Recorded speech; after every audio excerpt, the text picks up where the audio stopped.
नमस्कार, मैं प्रद्युम्न तिवारी आप सभी के समक्ष उपस्थित हूँ। मित्रों, 4 ग्रहों की युति का फल जानने के क्रम में आज हम बात करेंगे कि सूर्य, बुध, गुरु और केतु की युति का क्या फल होगा। मित्रों, यदि आपकी कुंडली में किसी भी भाव में, किसी भी राशि में सूर्य, बुध, गुरु और केतु एक साथ बैठे हों तो क्या फल होगा, आइए हम जान लेते हैं। मित्रों, यदि आपकी कुंडली में सूर्य, बुध, गुरु और केतु की युति हो, यानी कि आपकी जन्मपत्रिका में किसी भी भाव में, किसी भी राशि में सूर्य, बुध, गुरु और केतु एक साथ बैठे हों, तो ऐसा जातक बुद्धिमान और अतीन्द्रिय ज्ञान से युक्त होता है। अतीन्द्रिय ज्ञान का मतलब कि ऐसा व्यक्ति अंतर्मुखी भी होता है और कई बार कुछ विषयों की बहुत ज़्यादा गहराई से जानकारी रखने वाला होता है। ऐसा व्यक्ति पुरातन वस्तुओं और विद्याओं का संग्रह करने वाला होता है। पुरातन वस्तुओं का मतलब है कि पुरानी वस्तुओं का और पुरानी विद्याओं का संग्रह करने वाला होता है। और ऐसा व्यक्ति पुरातन चीज़ों में यानी कि प्राचीन चीज़ों में बहुत ज़्यादा रुचिवान भी होता है। ऐसा व्यक्ति धार्मिक स्वभाव का और समाज में लोगों की सहायता करने वाला होता है, परोपकारी स्वभाव का होता है और समाज में सम्मानित भी होता है। ऐसा व्यक्ति अपने कारोबार में विशेष रुचि नहीं रखता है, यानी कि अपने व्यापार में, अपने बिजनेस में, अपने कारोबार में या फिर अपनी नौकरी आदि में बहुत ज़्यादा रुचि नहीं रखता है, उसमें बहुत ज़्यादा इंटरेस्टेड नहीं रहता है।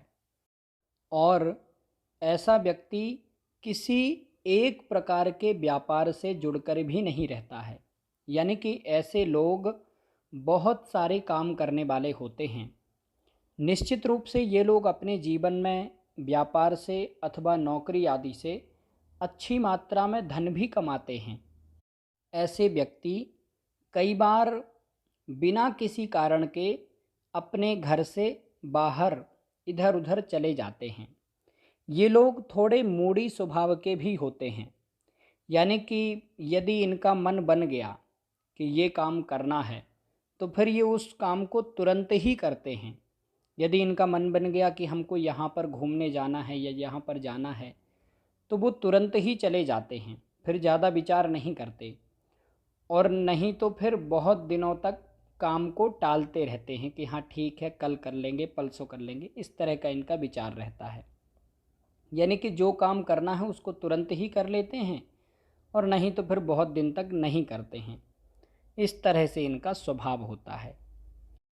इन लोगों को अपनी आयु के 30 वर्ष में और 37वें वर्ष में स्वयं के ही कारण व्यापार में नुकसान होता है। यानी कि ये लोग अपनी 30 साल की उम्र के आसपास, यानी कि 29, 30 या 31 वर्ष के आसपास स्वयं के कारण ही अपने व्यापार में नुकसान झेलते हैं।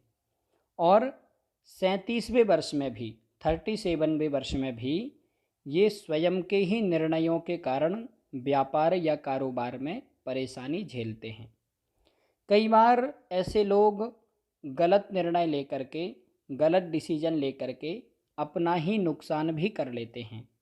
ये लोग समाज में सम्मानित होते हैं और कई बार समाज में पूजनीय भी होते हैं, यानी कि समाज के लोग इनकी बात मानने वाले होते हैं और ये लोग समाज में सभी से अच्छा व्यवहार बना करके रखते हैं।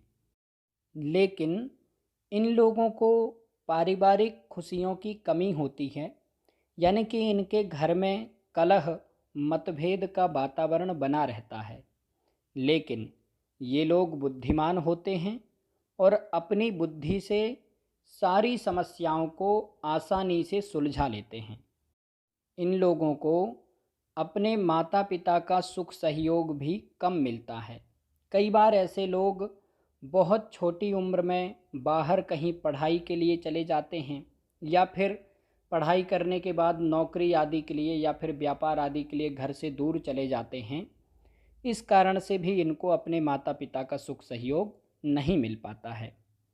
यानी कि किसी भी प्रकार से ये अपने माता पिता के सुख सहयोग से वंचित रहते हैं। इन लोगों को अपने आसपास के अपने करीबी लोगों से धोखा भी मिल सकता है।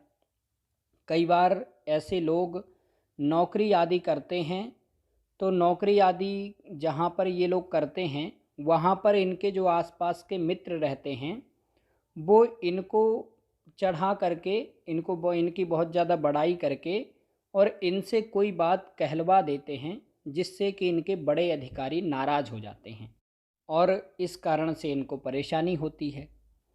इन लोगों को कभी भी किसी भी व्यक्ति पर बहुत ज़्यादा विश्वास नहीं करना चाहिए और पैसे के लेन देन में सतर्क रहना चाहिए। व्यापार आदि में यदि ये पार्टनरशिप करते हैं तो उसमें भी सतर्क रहना चाहिए और किसी की भी बातों में जल्दी से नहीं आना चाहिए। ऐसे लोग अति महत्वाकांक्षी भी होते हैं, यानी कि किसी भी व्यक्ति से बहुत ज़्यादा आशा रखते हैं। यदि किसी व्यक्ति ने कह दिया कि हम आपका ये काम करवा देंगे, तो ये उस व्यक्ति पर ही निर्भर हो जाते हैं, फिर ये अपनी तरफ से कोई बहुत ज़्यादा प्रयास नहीं करते। और यदि बाद में वो व्यक्ति उस काम को नहीं करता है या फिर इनको धोखा देता है तो इनको बहुत ज़्यादा दुख होता है। ये लोग धैर्यवान और चतुर चालाक प्रवृत्ति के भी होते हैं। इन लोगों की याददाश्त कमज़ोर होती है, यानी कि इनको किसी भी बात को भूलने की आदत होती है। ये लोग जल्दी से भूल जाते हैं कोई भी चीज़, लेकिन ये लोग मेहनती होते हैं और अपनी मेहनत से अच्छी सफलता प्राप्त करते हैं। मित्रों, सूर्य, बुध, गुरु और केतु आपकी कुंडली में, आपकी जन्मपत्रिका में किसी भी भाव में बैठे हों, इन चारों ग्रहों की युति सामान्य शुभ फल देने वाली है। ऐसी स्थिति में आपको शंकर जी की उपासना करनी चाहिए अथवा देवी जी की उपासना करनी चाहिए, निश्चित रूप से लाभ होगा। मित्रों, आज हमने जाना कि सूर्य, बुध, गुरु और केतु की युति का क्या फल होगा। आज के लिए बस इतना ही। आशा करता हूँ कि ये जानकारी आपके लिए सहायक होगी। नमस्कार।